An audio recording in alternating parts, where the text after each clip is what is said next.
Hi, this is Josh Marshall from TPM Media. It's Wednesday, May 9th, 2007.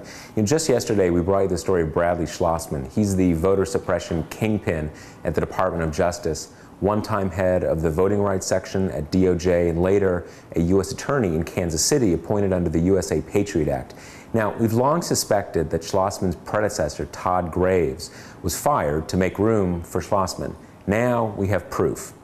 Now, the key reporter on the Graves story is Kansas City Star reporter Dave Helling. And Helling and a few of his colleagues write a blog at the Kansas City Star website called Prime Buzz. Now, before we talk about that, let's review what we already know about Graves. We've known for a couple weeks that Graves also appeared on the DOJ's U.S. Attorney firing list, and his statements when asked whether or not he was fired have been highly cryptic. He won't say he was fired, but he also won't say he wasn't fired. Now, Helling, the reporter at the Kansas City Star, had a post up just last night, and it's a complicated piece. It goes into various potential reasons why Graves was fired, but the key point is that he was fired. We now know that conclusively.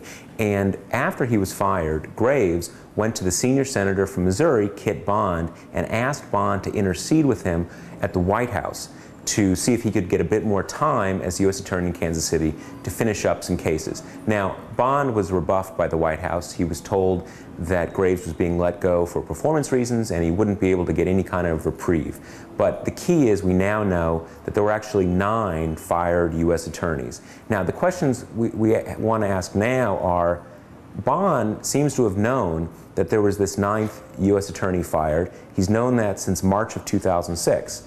The Senate Judiciary Committee has been investigating this case for almost 3 months. Did Bond tell the Senate Judiciary Committee about this? Have they asked him about it? Those are questions we're trying to find out more about today. But the big news item again, no longer 8 fired U.S. attorneys, 9 fired U.S. attorneys, and this one was apparently fired to make room for Bradley Schlozman, who again is one of the key vote fraud scammers at the Department of Justice. We'll be back in a second and tell you more about Alberto Gonzalez's testimony that's coming up tomorrow.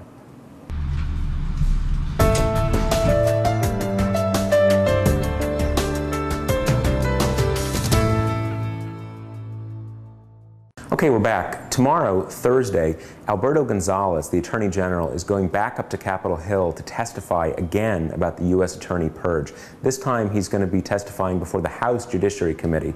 Now, in tomorrow's episode, we're going to run through some key questions that we think the investigators, the members of the House Judiciary Committee should ask Alberto Gonzalez. You have some time today. Send us in an email if you have a key question that you think that they should ask him. Now, we don't want questions like, why are you such a liar? Or why have you done such terrible things? We're looking for pointed questions that can find key contradictions in Gonzalez's story up to this point that would be helpful if members of the committee could ask Gonzalez. So send into the email below, send us your questions, and we'll try to include at least a couple of them in tomorrow's episode. I'm Josh Marshall from TPM Media, and we'll talk to you tomorrow.